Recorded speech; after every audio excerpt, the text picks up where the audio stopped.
शोभा ने मेरी बात सुनी और अचानक धीरे धीरे चलकर खिड़की के पास जाकर खड़ी हो गई।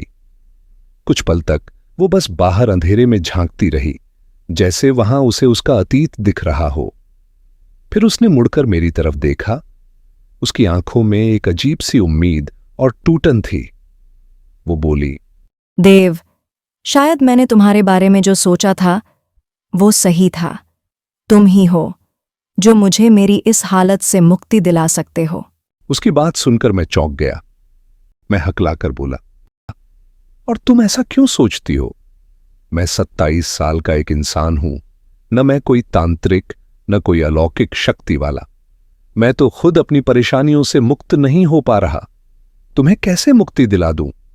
मेरी बात सुनते ही उसके चेहरे पर एक गहरी उदासी उतर आई, लेकिन आवाज अब भी अडिग थी। वो बोली, बस तुम मेरी कहानी सुन लो, और जो लोग मेरे और मेरे पूरे परिवार के कातिल हैं उन्हें उनकी सजा दिला दो, और जब मेरा शरीर मिल जाए उसे अग्नि को सौंप देना, तभी मैं मुक्त हो पाऊंगी। कमरे की हवा अचानक और भारी हो गई, जैसे दीवारें भी उसकी बात सुनने को रुक गई हों। मैंने धीरे से कहा, ठीक है, बताओ शोभा, क्या हुआ था आज से 10 साल पहले? शोभा ने अपनी आंखें बंद कीं और उसके होंठ कांपते हुए खुलने लगे। कमरा जैसे अतीत के किसी भूले हुए अंधेरे में डूबने लगा था। मेरी आंखों के सामने ही उस हवेली की दीवारें जैसे पल भर में बदल गईं। जो जगह अभी तक जर्जर और डरावनी थी, वह एकदम साफ सुथरी, रंगीन और जीवंत हो उठी। रात मानो दिन में बदल गई थी। मैं खुद को उसी हवेली के वरामदे में खड़ा पाया, जहां कुछ बुजुर्ग बैठे आपस में बातें कर रहे थे। एक बुजुर्ग व्यक्ति ने पास बैठे मध्यम उम्र के आदमी से कहा, बेटा, शोभा आता तरुण झाली आहे. काहीच महिन्यांत तिचे इंजिनिअरिंग ही पूर्ण होईल. जर तिची आजी आणि आई जिवंत असत्या तर त्यांनीच तिची काळजी घेतली असती आणि तिच्या लग्नाची तयारीही केली असती. आता त्या दोघीही नसल्यामुळे आपल्यालाच तिच्या लग्नाची व्यवस्था करावी लागेल. आजपासूनच तिच्या ननिहालात बोलणं सुरू कर. संपूर्ण गावातही सांग की चांगली स्थलम पाहावीत. मुलगी समजूतदार आहे, शिकलेली आहे. तिचं लग्न आपल्याला एखाद्या चांगल्या संपन्न घरात करायचं आहे. मी पंडितजींनाही भेटून येतो. इतना कहकर वो बुजुर्ग वहां से चले गए। तभी शोभा वरामदे में आई, बिल्कुल वैसी ही जैसी थोड़ी देर पहले मेरे सामने खड़ी थी। उसने थोड़ी झिझकते हुए कहा, बाबा, माझ्या लग्नाची एवढी घाई कशाला? आधी माझे इंजिनिअरिंग पूर्ण होऊ द्या. त्यानंतर मला नागपूरमध्ये काही काल नोकरी करायची आहे. मग आपण लग्न करूया. उसके पिता ने बड़े प्यार से समझाया, वो सब ठीक है बेटी, पहले तू इंजीनियरिंग पूरी कर ले, लेकिन हमारा जो काम है वो भी तो देखना होगा। यहीं उमरेड में मेरा एक्सकवेशन का काम है, उसमें भी तेरा सिविल इंजीनियरिंग का ज्ञान काम आएगा। अपने दादा को मैं मना लूंगा। जा, पहले नाश्ता कर ले, फिर मैं खुद तुझे नागपुर तेरे हॉस्टल छोड़ दूंगा। रास्ते में बाकी बातें कर लेंगे।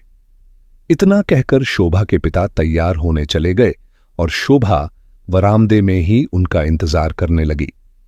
थोड़ी ही देर में एक आदमी वहां आया।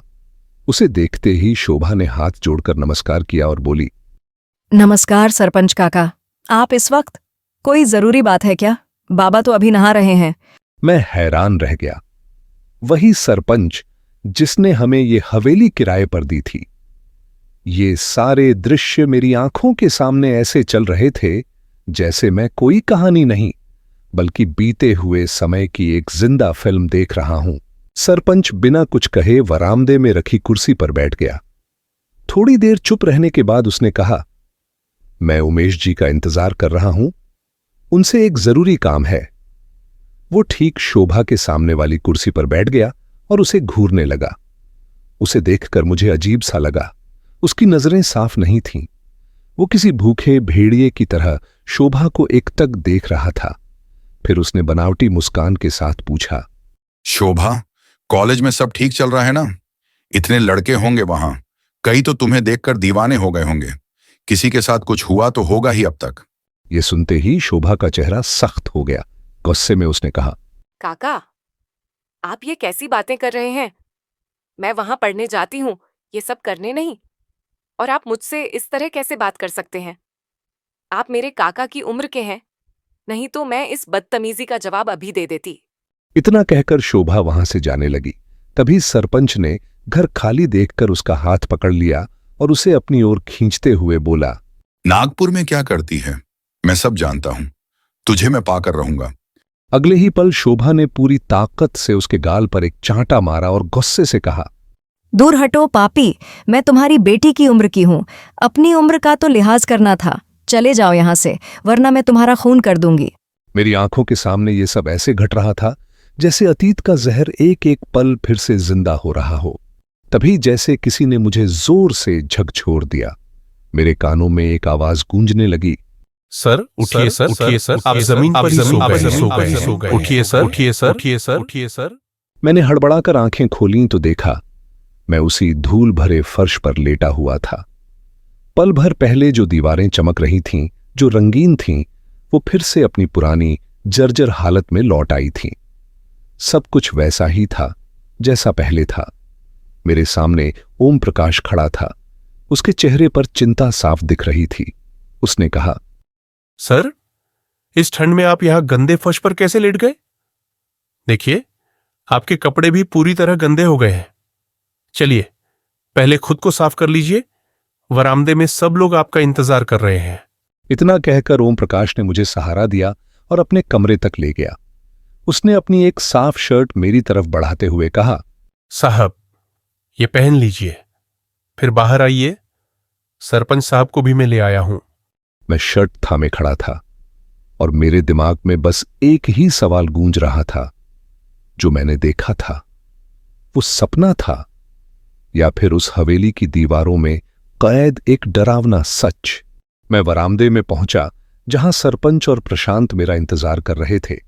मुझे देखते ही सरपंच बोला, अरे सर, आज मुझे कैसे याद किया? इस हवेली में कोई परेशानी तो नहीं आ रही है ना? उसकी बातों में अब मुझे एक अजीब सी कुटिलता झलकती महसूस हो रही थी। उसका हर शब्द मेरे भीतर गुस्से भर रहा था। शायद अब मैं उसके उस घिनौने चेहरे को पहचानने लगा था जिसे अब तक अनदेखा करता आया था, और जो कुछ मैंने अभी अभी देखा था उसने मेरे भीतर सुलग रही आग में घी डालने का काम किया। फिर भी मैं अपने गुस्से को दबाते हुए बोला, सरपंच, मैं बहुत प्रभावित हूं। वैसे आप नहीं कहूंगा, कहीं आपका अपमान न लग जाए। मैं तुम्हें तू कहकर बुलाऊंगा ताकि तुम्हें अपनापन लगे। क्यों सरपंच, ठीक है ना? नहीं तो आज हमारे साथ मजा नहीं ले पाओगे। मेरी बात सुनते ही उसका चेहरा बदल गया। कुछ पल के लिए उसके माथे पर अपमान की लकीर साफ दिखी और वह पूछ बैठा, ऐसा क्यों साहब, आज क्या बात है? मैंने शांत लहजे में लेकिन साफ शब्दों में कहा, पहले ये समझ ले कि अब तू हमारे साथ बैठा है और आज हम तेरे लिए पार्टी रख रहे हैं। बता, लिटिल लेगा या लार्ज? विदेशी चलेगी या देसी मंगवाऊं? देख, तू उम्र में हम सबसे बड़ा है। हम तेरे बेटे जैसे हैं। तेरे साथ बैठकर शराब पीना थोड़ा अजीब लगता है, इसलिए आज मैं इस उम्र की दीवार को ही गिरा देना चाहता हूं ताकि कोई लिहाज न रहे। ठीक कह रहा हूं ना? फिर हल्की मुस्कान के साथ जोड़ा, वैसे अगर तू कहे तो हम तुझे आप कहकर भी बुला सकते हैं, लेकिन फिर पार्टी का मजा अधूरा रह जाएगा। अब बता, क्या करें? सरपंच का चेहरा धीरे धीरे सामान्य हो गया। वह हंसते हुए बोला, अरे एवढीच तर गोष्ट, मला मान्य आहे। तुम जो भी बुलाओ देव बाबू, उम्र का क्या है? मैं मन ही मन मुस्कुरा दिया। मेरा तीर निशाने पर लग चुका था। ऐसे आदमी को इज्जत देना मुझे कभी पसंद नहीं था। मैंने कहा, चलो फिर ठीक है। प्रशांत, जा अपनी वो व्हिस्की की बोतल ले आ। आज पाटिल के साथ उसका आनंद लेते हैं। प्रशांत अपने कमरे से 100 पाइपर्स की बोतल ले आया। बोतल देखते ही पाटिल की आंखों में एक अलग ही चमक फैल गई और मुझे यकीन हो चला था, आज की ये शाम सिर्फ एक पार्टी नहीं होने वाली थी। अब महफिल पूरी तरह जम चुकी थी। अनिल और विजय देशमुख ने कोल्हापुरी स्टाइल का पाटिल मटन बनाकर सामने थालियों में परोस दिया था। मसालों की खुशबू पूरे वरामदे में फैल गई थी। प्रशांत ने सबके लिए पैक तैयार कर दिए थे। मैं खुद कभी खूब शराब पीता था, लेकिन पिछले 4 महीनों से मैंने उसे हाथ तक नहीं लगाया था। आज मेरे सामने शराब पीने का एक अलग ही मकसद था।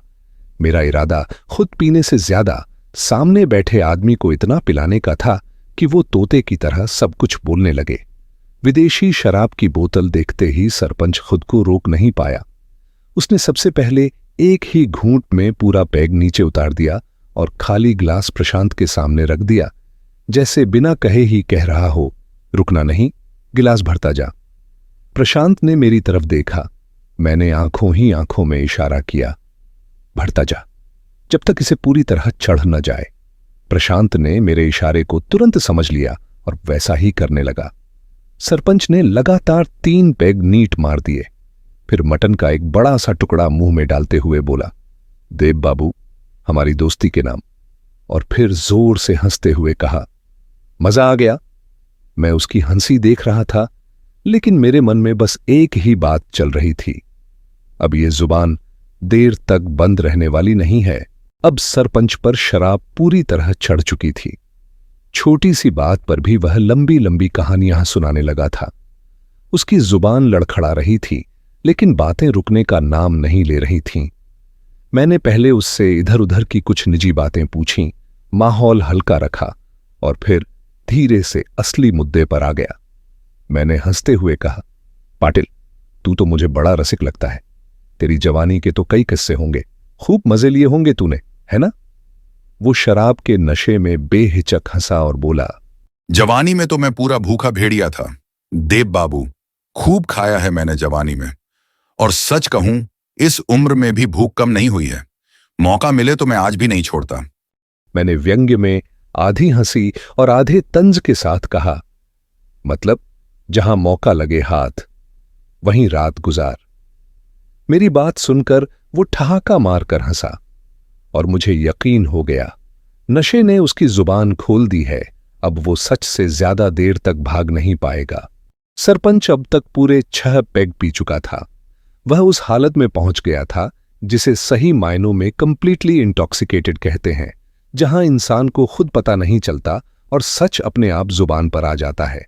नशे में उसकी आंखें भारी थीं, आवाज लड़खड़ा रही थी, लेकिन भीतर छिपी सच्चाई अब बाहर आने को बेचैन थी। मैंने प्रशांत को इशारे से समझाया कि बोतल को ये चारों मिलकर खत्म कर दें और खाली बोतल सामने रख दें। अब मैं पूरी तरह तैयार था। आज सरपंच के अंदर दबी सच्चाई बाहर निकालकर ही रहूंगा। मैंने जानबूझकर हल्के लहजे में पूछा, पाटिल, इस गांव में तो तूने कभी कुछ नहीं किया होगा। यहां तो तेरा परिवार रहता है, तेरी एक बेटी भी है। मजे वजह तूने जरूर गांव से बाहर ही लिए होंगे, है ना? मेरी बात सुनते ही वह जोश में आ गया। नशे में आंखें तरेड़ते हुए बोला, नहीं देव बाबू, इस गांव में भी मैंने कई शिकार किए हैं। मेरे परिवार में किसी की हिम्मत नहीं कि मुझसे सवाल करे।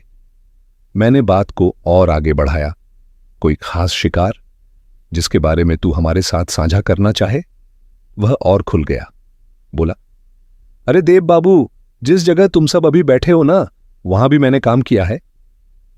मेरे मन का शक अब खुद ब खुद सही दिशा में जा रहा था। मैंने पूछा, इस घर में? लेकिन यहां के लोग तो कहते हैं कि सब विदेश चले गए थे। पाटिल ने एक और गिलास मांगा, लेकिन हमने कहा कि शराब खत्म हो गई है। वह जिद पर अड़ गया, कहने लगा नशा उतर रहा है, गला सूख रहा है और बिना शराब के वो कुछ नहीं बोलेगा। मैंने ओम प्रकाश से पूछा, किसी के पास कुछ और है क्या? ओम प्रकाश ने कहा कि उसके पास देसी है। यह सुनते ही पाटिल झपट पड़ा, चलेगी? पहले माहौल जमे, फिर लंबी कहानी सुनाता हूं। ओम प्रकाश ने देसी शराब की पूरी बोतल उसके हाथ में थमा दी। पाटिल ने सीधे बोतल मुंह से लगाई और लंबा घूंट लेकर बोला, इस घर के लोग यहीं मारे गए थे, कोई विदेश नहीं गया था। मेरे भीतर सिहरन दौड़ गई। यहीं मारे गए थे, लेकिन कैसे? वह हंसा, एक ऐसी हंसी जिसमें पछतावे की कोई जगह नहीं थी। कहानी ऐसी है, इस घर में एक सुंदर जवान लड़की थी, नागपुर में पढ़ती थी। घर में बस उसका बाप और दादा थे। माँ और दादी पहले ही गुजर चुकी थीं। मेरी नजर उस लड़की पर शुरू से थी। एक दिन मैं उसे अकेली पाकर समझाने आया, लेकिन वह गुस्सा हो गई और मुझे थप्पड़ मार दिया। वह पल भर रुका, फिर बोला, उसी दिन से मैं बदला लेने की सोचने लगा। बाद में मुझे मौका मिल गया। जब वह नागपुर से आई, तब उसके बाबा के साथ एक लड़का काम करता था। दोनों में प्रेम हो गया। छुप छुप कर नदी किनारे मिलने लगे। एक दिन मैंने उन्हें रंगे हाथों पकड़ लिया और उसके बाबा को सब बता दिया। बाबा ने उस लड़के को घर से निकाल दिया, लेकिन दोनों चोरी छिपे मिलते रहे। मेरी सांसें भारी हो रही थीं, लेकिन मैंने उसे बोलने दिया। मैंने इसी बात का फायदा उठाया। फिर आगे बोला, मैंने दोनों से कहा कि अगर लड़की मेरी एक बात मान ले तो मैं उसके बाबा को कुछ नहीं बताऊंगा। लड़के ने उसे मना लिया और मैं अपने मकसद में कामयाब हो गया।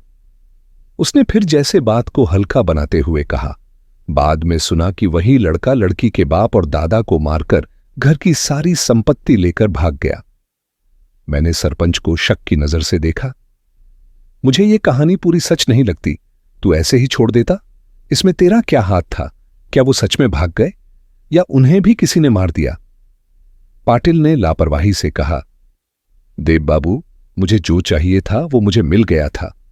उसके बाद मुझे उस लड़की से या उसके परिवार से कोई मतलब नहीं रहा। फिर उसने बात बदलते हुए कहा, अरे प्रशांत, खाना लगा, बहुत रात हो गई है। मैंने उसे रोकने की कोशिश की। अरे पाटिल, यहीं रुक जा, अभी कहां जाएगा? वह हड़बड़ाया, नहीं नहीं, मैं यहां नहीं रुकूंगा, मुझे घर जाना है। और फिर वह ऐसे भाखरी तोड़ तोड़ कर खाने लगा जैसे वक्त खत्म हो रहा हो, जैसे उसे भी अंदर ही अंदर महसूस हो गया हो कि अगर ये कहानी यहीं नहीं रुकी तो अब उसके लिए खतरा शुरू होने वाला है। उस रात पाटिल हवेली से तो चला गया, लेकिन अपने पीछे ऐसी सच्चाई छोड़ गया जिसने इस हवेली की हर दीवार को फिर से चीखने पर मजबूर कर दिया। जिस घर को लोग खाली समझते रहे, वहां अब मुझे हर कोने में दबे हुए कदमों की आहट सुनाई दे रही थी। एक जवान लड़की की खामोश चीख, एक बूढ़े बाप और दादा की टूटी हुई सांसें, सब कुछ जैसे इस हवेली की हवा में घुल चुका था।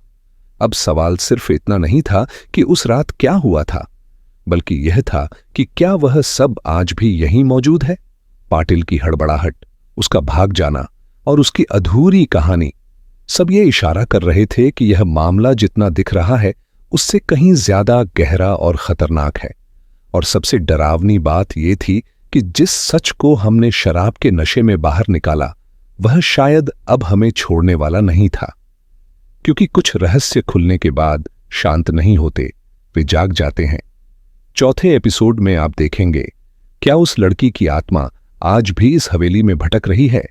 क्या पाटिल पूरी सच्चाई छुपा रहा है? और क्या इस हवेली ने मुझे अपना अगला निशाना चुन लिया है? अगर आपको ये कहानी पसंद आ रही है, अगर रहस्य और सच्ची खौफनाक दास्तानों का ये सफर आपको बांध रहा है, तो चैनल को लाइक करें, सब्सक्राइब करें और बेल आइकन जरूर दबाएं ताकि अगला एपिसोड आपसे छूट न जाए। क्योंकि आगे जो आने वाला है वह सिर्फ एक कहानी नहीं होगी,